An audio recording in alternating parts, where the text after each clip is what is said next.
Hello అందరికీ. ఇప్పుడు మనకి సెంట్రల్లో అయినా స్టేట్లో అయినా ఏ ఎగ్జామ్ మనం ప్రిపరేషన్ స్టార్ట్ చేయాలనుకున్నా కూడా మనకి కామన్గా ఉండే సిలబస్ ఉంటుంది కదా. ఫస్ట్ నేను అది కంప్లీట్ చేద్దామని అనుకుంటున్నాను.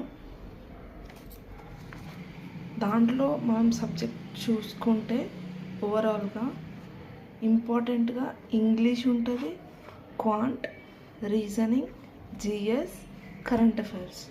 ఇవైతే మెయిన్ సబ్జెక్ట్స్. ఇన్ డీప్గా నేను చెప్పట్లేదు, నార్మల్గా ఓవరాల్గా స్ట్రక్చర్ చూసుకుంటే మనకు ఉండే సబ్జెక్ట్స్ అయితే ఇవి: English and vocab, quant, reasoning, GS and current affairs. నేనేంటంటే డైలీ ఈ సబ్జెక్ట్స్కి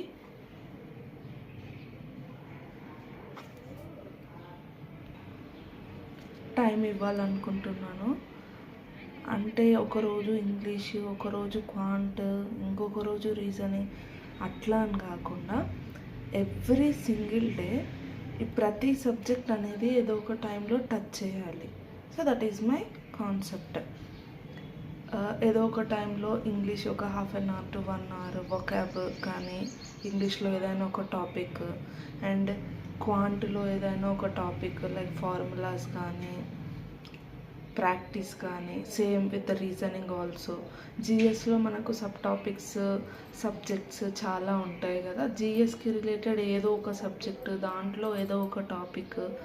కరెంట్ అఫైర్స్ అంటే అది సముద్రం. ఇంకా మనము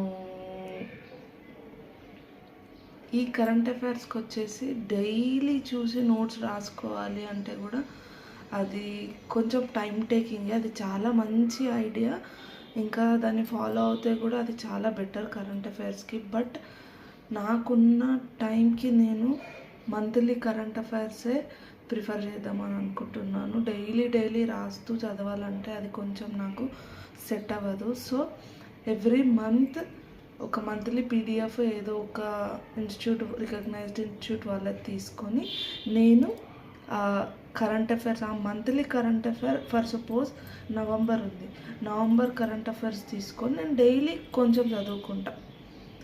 సో డిసెంబర్లో నవంబర్ది కంప్లీట్ అయిపోవాలి, మళ్ళీ నెక్స్ట్ మంత్లో ప్రీవియస్ మంత్ది కంప్లీట్ అయిపోవాలి, రివైజ్ అయిపోవాలి. అలా పెట్టుకుందాం అనుకుంటున్నాను. బట్ డైలీ ఒక 1/2 hour, ఇంకా వర్స్ట్ కేసులో డైలీ ఒక 5 minutes 10 minutes అయినా ప్రతి సబ్జెక్ట్ టచ్ చేయాలి. కనీసం ఒక క్వశ్చన్ ఫ్రమ్ ఈచ్ సబ్జెక్ట్ అన్న ప్రాక్టీస్ చేయాలన్నది నా కాన్సెప్ట్. ఇప్పుడు నేను అనుకుంటున్నది. ఎందుకంటే ఒకటే సబ్జెక్ట్ పట్టుకొని కూర్చొని 1 week అంతా నేను అది కంప్లీట్ చేసిన తర్వాత వేరే సబ్జెక్ట్ అంటే ఇంకో సబ్జెక్ట్ బ్యాక్ వెళ్ళిపోతుంది. సో ప్యారలర్గా ఎవ్రీ సబ్జెక్ట్ ఎవ్రీ డే మనము చూస్తూ వెళ్తూ ఉంటే మనకి డైలీ ఆ సబ్జెక్ట్ టాపిక్స్ ప్రాక్టీస్ చేసిన కొద్దీ మనకి దానిపైన నాలెడ్జ్ కూడా ఇంప్రూవ్ అవుతుంది అని చెప్పి నేను అనుకుంటున్నాను. ఇలా చేస్తే మనకి టాపిక్ కంప్లీట్ అవ్వడానికి టైం పట్టొచ్చు, బట్ మనకి అన్ని సబ్జెక్ట్స్ అనేవి గ్రిప్పులో ఉంటాయి. ఇప్పుడు ఫర్ సపోజ్ నేను రీజనింగ్ తీసుకున్నా, రీజనింగ్లో మనకి ఏదైనా ఒక టాపిక్ తీసుకుని ఆ టాపిక్ ఒకటే రోజు దాన్ని కంప్లీట్ చేయాలనుకుంటే కంప్లీట్ చేస్తాం. బట్ అన్ని సబ్జెక్ట్స్తో పాటు రీజనింగ్ కూడా ఒక డేలో మనం ఈ టైం ఇచ్చుకొని చేద్దాము అన్నప్పుడు మనకు ఆ ఒక్క టాపిక్కే 1 week పట్టొచ్చు. ఎందుకంటే మనం కంప్లీట్గా దానికోసమే ఉండం కాబట్టి మనకి టైం అనేది ఆ టాపిక్ కంప్లీట్ అవ్వడానికి ఎక్కువ రోజులు పడుతుంది. బట్ మనము ఎవ్రీడే సేమ్ కాన్సెప్ట్ని రివైజ్ చేసుకుంటూ ఎవ్రీడే మనం అంటే ఈ 1 weekలో అదే టాపిక్ రివైజ్ చేస్తూ ప్రాబ్లమ్స్ అనేవి మనం ప్రాక్టీస్ చేస్తూ ఉంటాం కాబట్టి మనకి ఆ ఫార్ములాస్ కానీ ఆ మెథడ్ కానీ మనకి మైండ్లో ఫీడ్ అయి ఉంటుంది, అయిపోతుందని అనుకుంటున్నా. సో అందుకని నేను ఇప్పుడు ఇంగ్లీష్ వొకాబ్ అయినా క్వాంట్ అయినా ఏదైనా కూడా నాకు అది ప్రాక్టీస్ అనేది ఈజీ అవుతుంది అని చెప్పి నేను అనుకొని ఇలా ప్లాన్ చేసుకున్నాను. మీరేమంటారు? మీరు కూడా మీ ప్రిపరేషన్లో ఎలా ప్రాక్టీస్ చేస్తున్నారు, డైలీ ఏమేమి సబ్జెక్ట్స్ చదువుతున్నారో నాతో షేర్ చేసుకోండి. కామెంట్ సెక్షన్లో.